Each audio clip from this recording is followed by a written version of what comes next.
A doctor in Indianapolis has been fined $3,000 for performing an abortion on a 10-year-old victim of rape. Not specifically about the abortion, but because supposedly, according to the medical board, she violated this patient's HIPAA rights to privacy, which we will get into how laughably ironic that is considering what Roe v. Wade was founded upon. But more on this doctor. If you remember, Caitlin Bernard is the OBGYN, and it was a year ago that a patient from Ohio, neighboring Ohio, which had just enacted a 6-week abortion ban, traveled to Indiana to get an abortion from this doctor, Dr. Bernard. Still, however, the board gave the doctor a letter of reprimand and ordered her to pay $3,000 for violating ethical standards and state laws by discussing a case with a reporter. There were 2 violations that this doctor was accused of, that specifically violating HIPAA rights, and then not reporting the case to Child Protection Services or any kind of social services, which is actually not true. And so that is why there was no additional violation there, no fine for that, because the board didn't find her guilty of that second one. And we'll get into it. So the 7-member board, it's appointed by the governor, could by a majority vote have either taken no action against Bernard or imposed a range of disciplinary measures up to and including the immediate termination of Bernard's medical license. So it was getting real. It could have been a lot worse. And if you guys don't remember this story, it popped off right after the Dobbs decision. And remember how the right sort of said, oh no, this is fake. There's no rapists who aggress upon 10-year-olds. This is completely made up, including the attorney general of the state that just enacted that draconian abortion law in Ohio said that, and then immediately had to change their tune to, okay, I guess if it's real, because they caught the guy, he's undocumented. There we go, that's the one. But for a refresher, take a look at this. Ohio's Republican Attorney General Dave Yost raised serious doubts it happened. Not a whisper. I know our prosecutors and cops in this state. There's not one of them that wouldn't be turning over every rock in their jurisdiction if they had the slightest hint that this had occurred there. Another lie. Anyone surprised? Tweeted Ohio's Republican congressional representative Jim Jordan. Other conservative media called it a hoax, but after his arrest in the case, they focused on Gerson Fuentes' status as an undocumented immigrant. Q Jenks, of course. There it goes. I need that button in my home here. But before I could get to you guys, of course, you all remember that story. And again, Dr. Bernard, her lawyer, said that actually Bernard did report the child abuse in a manner consistent with Indiana law, since she informed a social worker at her university about the 10-year-old patient.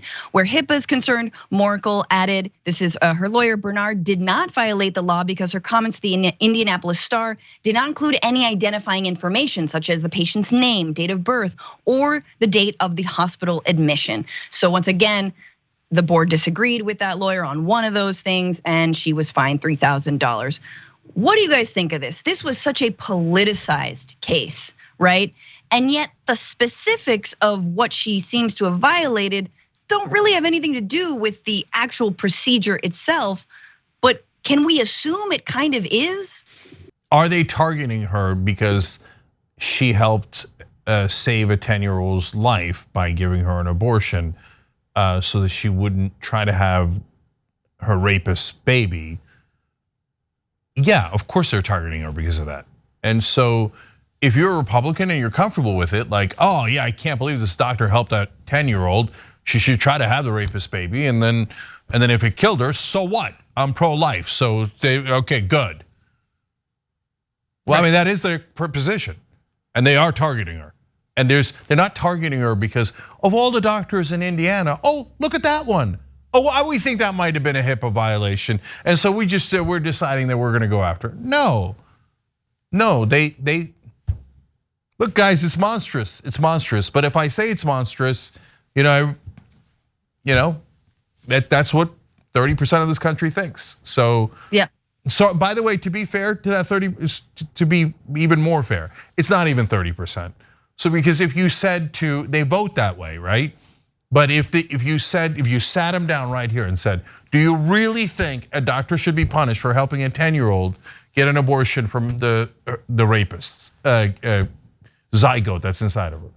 No, they're not gonna say, yeah, you should punish the doctor. I mean, I hope not. I know some monsters will. Unfortunately, a giant number of right-wingers will. But I don't even think it can be 30%. But all of their leaders, to appease the most extreme part of their base, go in this direction.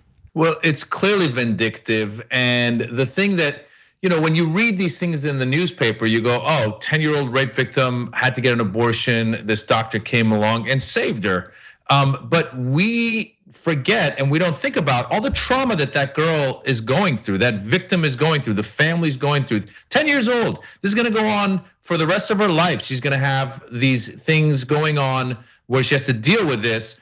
And obviously she was victimized by this rapist, but then to have someone come along, this person who actually is a savior and should be put on a pedestal, and then to go after her just shows you how backwards they are. And I keep going back to the fact that I was born in Iran, and before the Islamic Republic took over Iran, Iran was not a religiously run country. It was not a theocracy.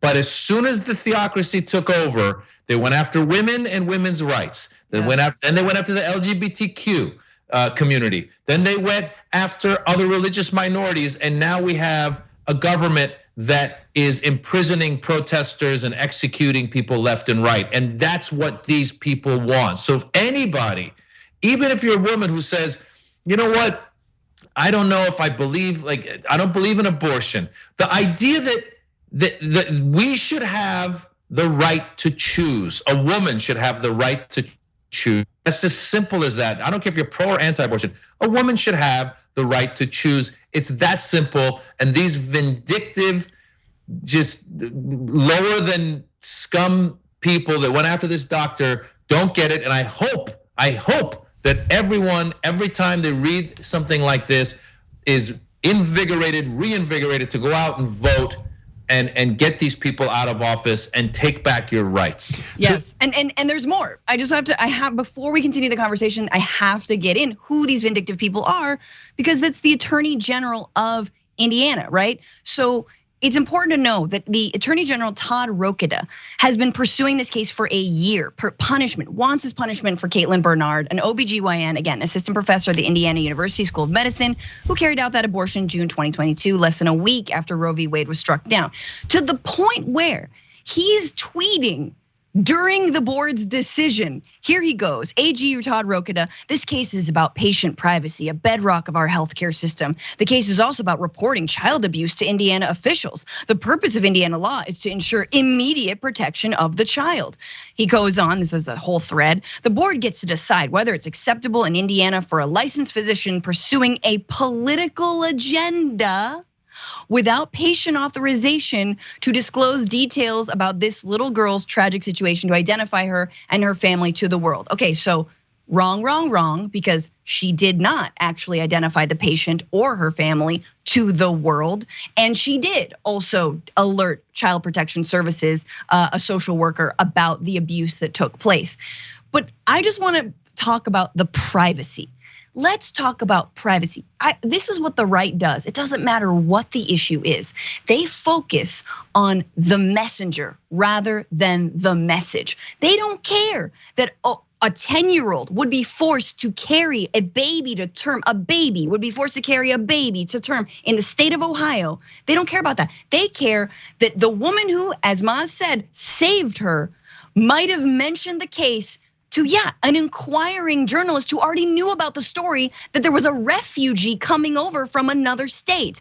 And this woman spoke about it. That is what they're focused on. They don't care about anything else. They wanna punish this doctor. And finally, guys, the Roe v. Wade was decided 7-2 because of the 14th Amendment and the right to privacy, the right to say, I get to decide whether and when I become a parent, and no one should force me to do that and to gestate a baby in my own body. End of story. Oh, except it's not the end of the story. So I want to double down on what Maz said, because so Turkey's not a theocracy like Iran is today, but they are going towards a theocratic state under Erdogan. And pre-Erdogan, Turkey was in a lot of ways more modern than America is today, because we're also headed towards a theocracy under the right wing. But after Erdogan, what did the fundamentalist right wing do? They targeted women, LGBTQ community, science, etc. So guys, our point isn't about Iran, Turkey, and America. It's about, this is what's happening all across the world, and it's what happens every time religious zealots of any religion get in charge.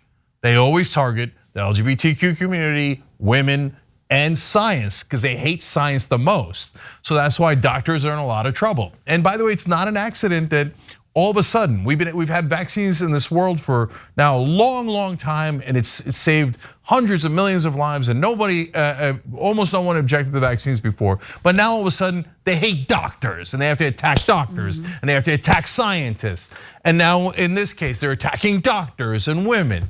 It's not an accident. It's what happens every single time theocratic forces gain power in a country. And if you think, oh, well, look, the Muslims, they sound scary and religious, right? But I mean, good Christian fundamentalists wouldn't. No, they are doing that. They're doing that right now in Indiana. This is what that story's about. And look, last thing is, coincidentally, I happen to have a daughter who's 10 years old right now, okay? And a lot of you, of course, have had daughters that were 10 years old. It's harder to remember when you were 10, but it's easier to remember when your daughter was 10. If a doctor helps her in that situation, and you're gonna try to get between us, we're gonna have civil war in this country, okay? Because under no goddamn circumstances would I allow that, okay? We're gonna protect our doctors, we're gonna protect our kids, Republicans, you know, the ones you use as weapons for your political arguments.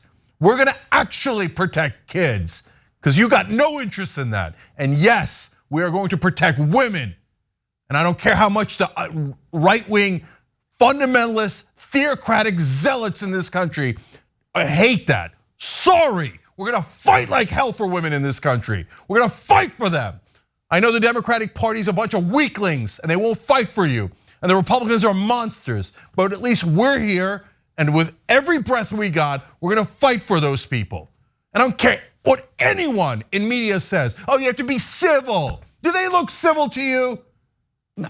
And soon, by the way, if you don't get it, when they make abortion illegal, yes, they put doctors in jail. They will put tons and tons of doctors in jail. And then they'll celebrate, yes, we got rid of the people who are smart and who knew things like medicine that could save our lives, and scientists who knew facts. Yes, we're going back to the dark ages.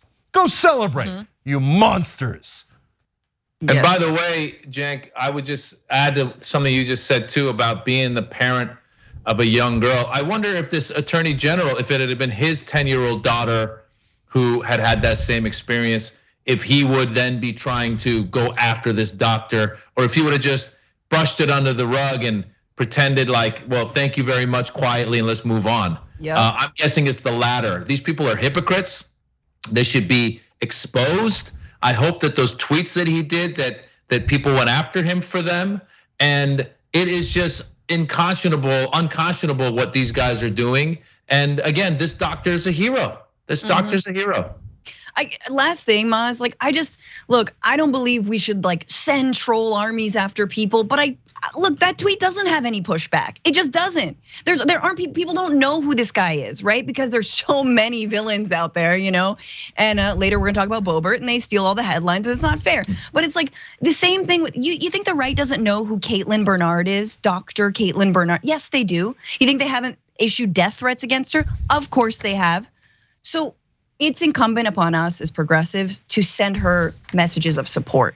You know, like if you can, I guess if I were her, I'd want to hear from people. I would want to know people support me and have my back. She was there, she was crying or got very emotional during the testimony. She nearly lost her medical license.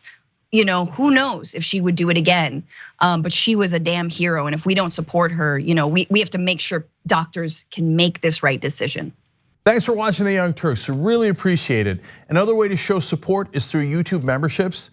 You'll get to interact with us more. There's live chat emojis, badges. You've got emojis of me, Anna, John, JR. So those are super fun. But you also get playback of our exclusive member-only shows and specials right after they air. So all of that, all you gotta do is click that join button right underneath the video. Thank you.